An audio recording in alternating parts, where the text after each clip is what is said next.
In August of 480 BCE, the hot sulfur springs of Thermopylae boiled beside a narrow track of stone. A Persian invasion force of unprecedented scale marched southward.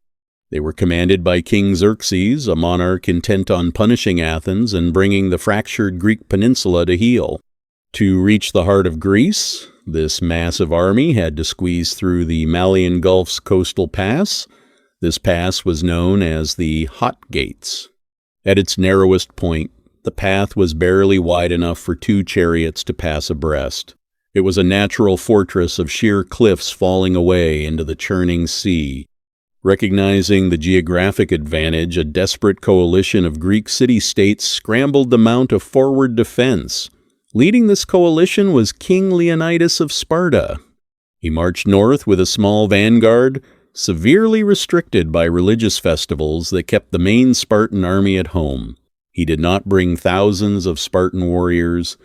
He brought exactly 300 of his elite royal guard, the Hippies.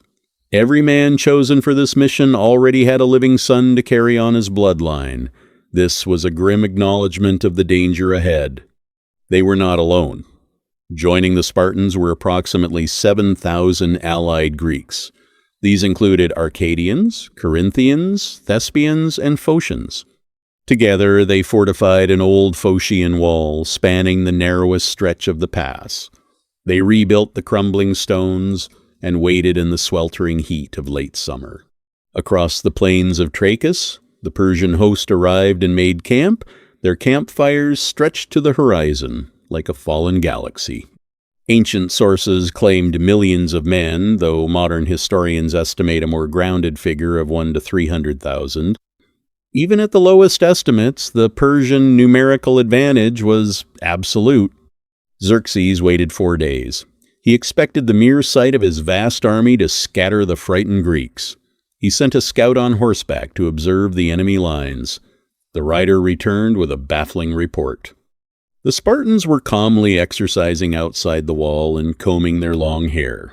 To the Persian king, this behavior seemed absurd and arrogant. To the Spartans, it was the ritual preparation of men who knew they were about to fight to the death. On the 5th day, Xerxes lost his patience. He ordered his forces to attack, commanding them to take the Greeks alive and bring them before him. The first wave consisted of Medes and Scythians. They charged forward into the narrow funnel of the pass. The Greek phalanx stood waiting behind their wall of bronze shields. The geography stripped the Persians of their greatest weapon, which was overwhelming numbers.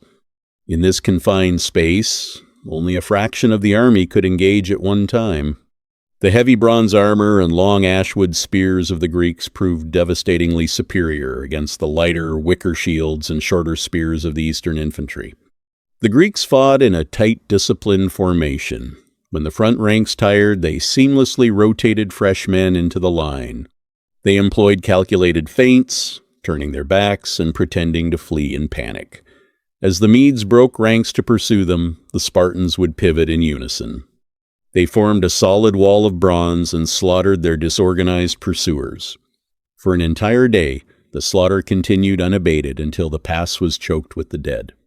Realizing his light infantry could not break the line, Xerxes deployed his elite reserve. They were the Immortals, a heavily armored force of exactly 10,000 men. They advanced over the bodies of the fallen Medes with disciplined precision. Yet even the Immortals could not shatter the Greek phalanx in the narrow confines of the Hot Gates. The sun set on the first day of battle with the Greeks holding their ground, their line unbroken and their morale high. The second day brought no relief for the Persian king.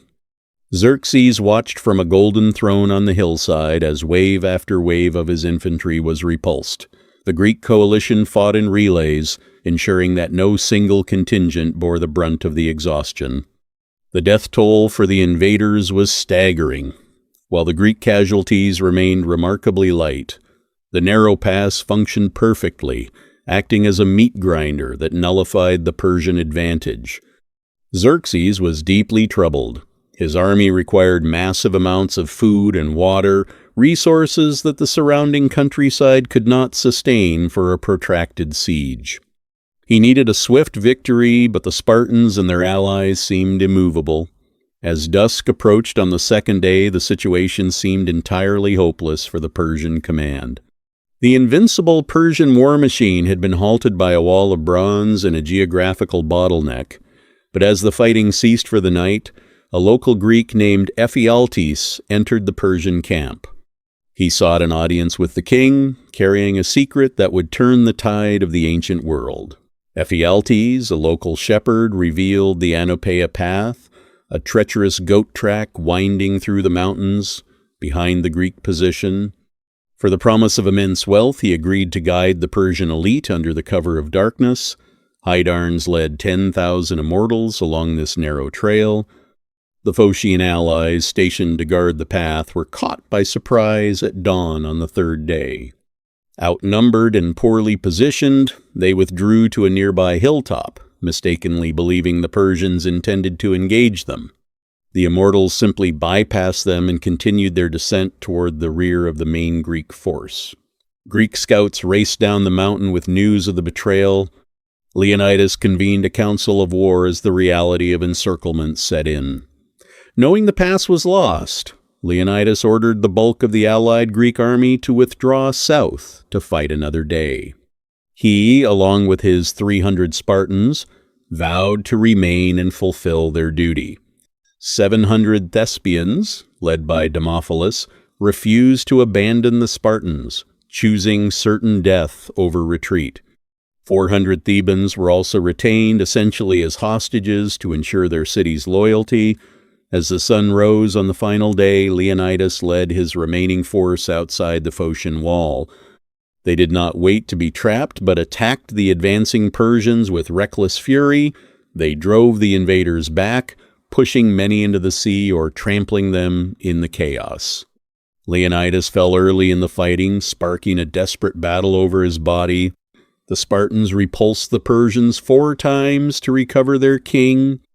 Exhausted and outnumbered, they retreated behind the wall to a small hillock.